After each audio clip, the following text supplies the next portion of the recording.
In this video, we're going to present the area of a trapezoid formula and use it to solve questions about the area of a trapezoid. On the handout that goes with the homework, you actually derive the area formula, so I'm not going to do the derivation here. I'm just going to remind you what it was from the derivation. A trapezoid has two parallel sides, which are called bases. The way we get the area of a trapezoid is we're going to take the length of these two bases, B1 and B2, and we'll also need the base-to-base distance, perpendicular, which, like with a parallelogram, is called the height. So the area formula for a trapezoid is we take 1/2 of the sum of the two bases, and then we multiply that by the height. And this is the area of a trapezoid.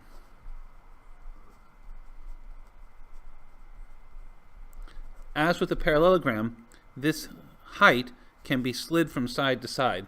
It's the perpendicular base-to-base distance. For example, over here I have these two right angle markings so that this segment here is perpendicular to both of these. That means these have to be parallel, and so that this is a trapezoid. But now the bases are vertical, B1 and B2, because the bases are always the parallel sides. And the height is the base-to-base distance, but that's just this length, because this is already perpendicular to both. So again, the way you would compute the area inside this figure is you would use this formula, 1/2 times the sum of the bases times the height. Another way to think of the area formula, by the way, is you can think of it as base 1 plus base 2 divided by 2 times the height. One advantage to this is that this is the average of the bases. So another way to interpret the area formula is you're going to average the bases, and then you're going to multiply that by the height. Let's see some examples of some problems that use this formula. Here's our first one. The area of this trapezoid is 100. How long is the segment marked with the X? So here's the trapezoid. I see the perpendicular marks. That tells me these are the parallels, so this must be the bases. This would be one base. This would be the other. I'm told the area is 100. So when I use my area formula, 1/2 B1 plus B2 times H, that's going to give the area. That means I'm going to be able to plug in 100 here, and it will enable me to solve for an unknown. In this case, it will enable me to solve for this base. This is already given the perpendicular base-to-base distance, so this must be the height. And so I plug in everything I know. The area is 100. I have 1/2. Base 1 is my unknown X. Base 2 is 15. Times the height is 8. 1/2 times 8 is 4. Remember, I can multiply these three numbers together in any order. So I'm going to do that. So this means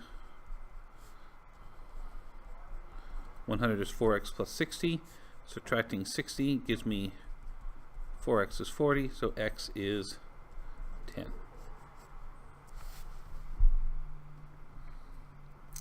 And that's what the question asked us for, that length there.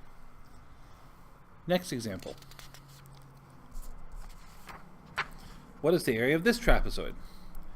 These are the bases. I can tell because they're marked as parallel. This is going to be base 1.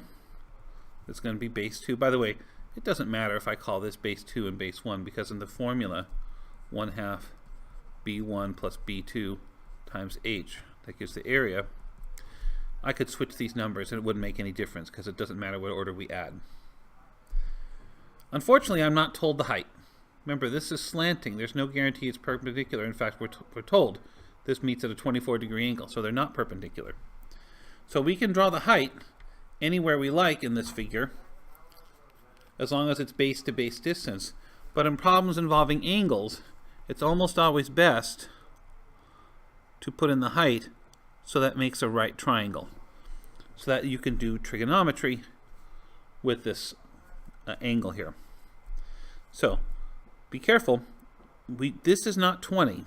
20 goes all the way across here, and we don't need to know this distance in order to answer the question. This is the hypotenuse of this right triangle. This is the opposite. So the trig ratio that connects opposite with hypotenuse is sine. So I will write sine of the angle is opposite h over hypotenuse 16. To get h by itself, I multiply both sides by 16. And so I get h is 16 times the sine of 24 degrees. And what does my calculator say about that? 6.51 to the nearest 100th. So this is around 6.51. Now I know the height, so I'll be able to put that there. I knew the two bases at the start of the problem, so now I can just plug in all my numbers and use my calculator to work out the area.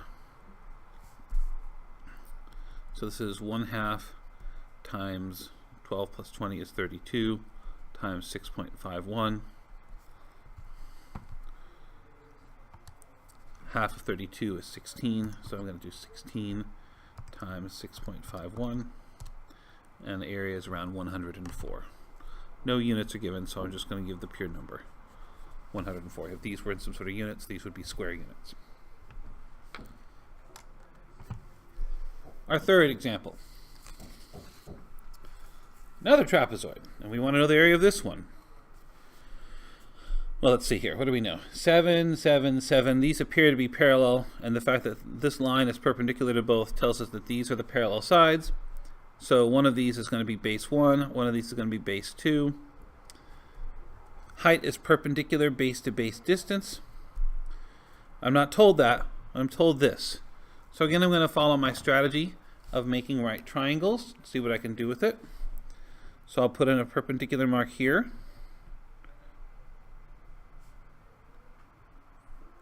This is the height, and I need to figure that out. I'm not given an angle like the previous problem, but notice, because these are all right angles in here, right angle, right angle, right angle, this must be right angle, this is a rectangle, which means that this 7 here is also over here. This is also 7 millimeters. And since this entire distance was 11 millimeters, that means this distance must be 4 millimeters. And now instead of using trigonometry, I'm going to use Pythagorean theorem to work out what the height is. So the hypotenuse of this triangle is 7 millimeters. So I will go 7 squared equals 4 squared plus 8 squared. It's Pythagorean theorem, hypotenuse squared by itself, the other two sides squared and added together. This is 49. This is 16. Subtracting 16 from both sides gives me 33. So the height is the square root of 33. Then my area formula for a trapezoid, 1/2 b1 plus b2 times h. I knew the bases at the start, so I can plug those in. The height is the square root of 33. So 7 plus 11 is 18. Half of that is 9. So I get the area is 9 square root 33. This is a perfectly acceptable answer. This would be in square millimeters because all my units here are millimeters. If this bothers you, or if you require it to, you could get a calculator out and figure out a decimal approximation for the square root of 33. But I'm going to move on to my last example. This isosceles trapezoid has side lengths 20, 25, 20, and 49. What is its area? So this is a little bit different because this is not merely a trapezoid. It's an isosceles trapezoid. That means that these two lengths are the same, and the parallel bases, of course, could be different. So an isosceles trapezoid has this symmetry from side to side. Unlike earlier trapezoids that we've seen, like this one from an earlier problem, this and this slant at different angles, and so there's no side-to-side symmetry. There's no mirror symmetry. This does have reflection symmetry because of these two lengths being the same. These angles will be the same.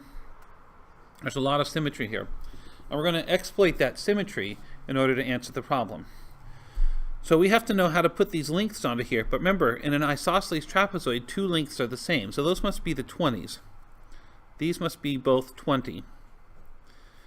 And then the other two, the 25 and the 45, must be the two bases. So I'll call that base 1. 49 is going to be my base 2. So now I need to figure out a height. And the technique here with an isosceles trapezoid is quite clever.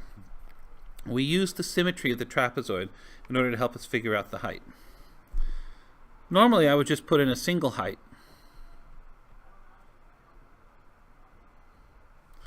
And figure out what that height is. But unlike the previous question, by putting in this height, we then knew this was 7 and we could figure out what there was remaining length out of 11. Here, I have all of this as 49, but I have no obvious way of getting this. The technique with an isotrap, with an isosceles trapezoid, is to put in two pairs of heights, making another right triangle over here. And because this is an isosceles trapezoid, this is strongly symmetric, and so this triangle here is identical to this one. So here's how we use that. This is a rectangle here in the center, as in the previous question. So this 25 copies down to here. And then since this entire distance is 49, since we've used 25 up here, 49 minus 25 is 24. This leftover part here and here must be the remaining 24.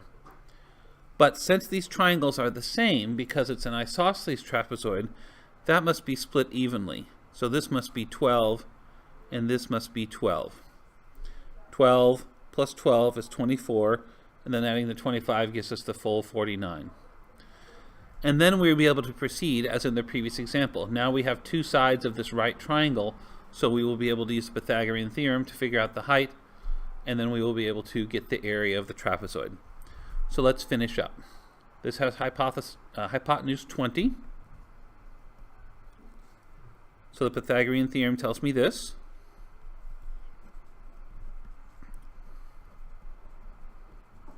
Working out this Pythagorean theorem. 256 is a perfect square. The height must be 16. Then the area formula for a trapezoid. I know the bases.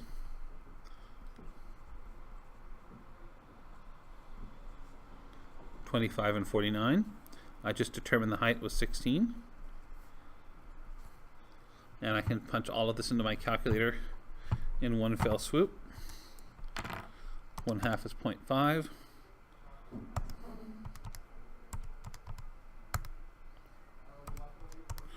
And I get 592. No units were given, so I'll just leave that as a unitless value. If these had all been, say, inches, this would be square inches or something like that.